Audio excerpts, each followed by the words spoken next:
If you stand on a rural road in Pennsylvania today, you might watch a modern car blur past a traditional horse-drawn buggy. It looks like a physical collision between two completely different eras.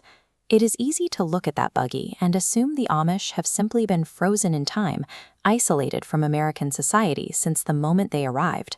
But for their first 100 years in the country, from the mid-18th to the mid-19th century, the Amish felt right at home.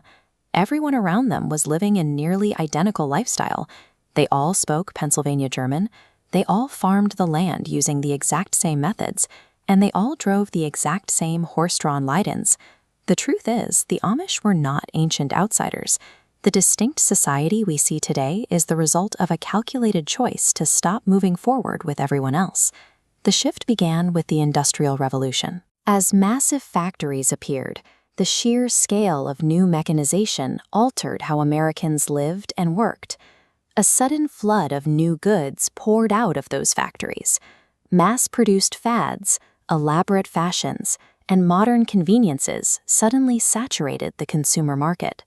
While mainstream America eagerly grabbed hold of these innovations to get ahead, Amish leaders began to question how such luxuries would impact the cohesion of their local churches.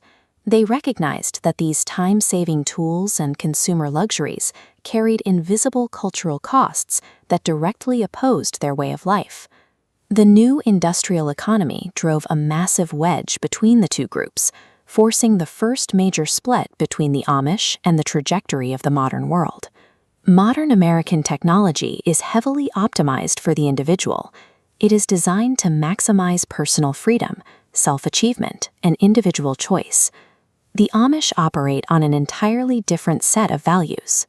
Their society prioritizes humility, cooperation, and putting oneself completely under the authority of the local church. To protect those priorities, they developed a sociological firewall. It is a highly systematic vetting process used to evaluate any new invention against the health of their community.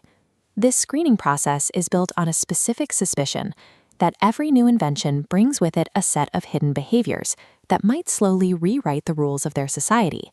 One of the first major tests for this system was the telephone. The church didn't push back because they were afraid of wires or electricity. They evaluated the phone based entirely on its social implications. If you can simply pick up a receiver, you lose the physical necessity of walking down the road to visit a neighbor. At the same time, the phone line created a direct, unvetted channel for outsiders to instantly enter the family kitchen. Keeping phones out of the house was a calculated defense mechanism. It guaranteed that interacting with your neighbors remained a deliberate, physical act, rather than just a frictionless convenience. A few years later, a much larger threat emerged. The automobile offered an entirely new level of personal mobility. Owning an automobile meant a young person could commute to a city job or travel miles away in minutes, effectively moving them beyond the daily reach of their neighbors and the church. In the Amish view, the car acted as a fragmenting force, a machine capable of splintering the community and pulling its members in separate directions. By banning ownership, they neutralized the car's ability to scatter the local congregation and prioritize personal mobility over the needs of the group.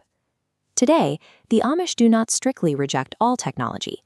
They will gladly hire a driver to ride in a car, use communal phones at the end of a lane, and travel on paved roads. Their firewall is designed to create a specific amount of friction. By keeping these tools at arm's length, the community controls the technology instead of letting the technology control the community. Every single rule and restriction points back to one motivation: keeping the local church and the physical, geographic community completely intact. We tend to adopt new tools by default, rarely pausing to ask what those conveniences are doing to our own neighborhoods. In an age where we are constantly connected to screens, yet increasingly isolated from each other, the Amish firewall challenges us to ask a difficult question. Are the devices in our hands pulling us together or splintering us apart?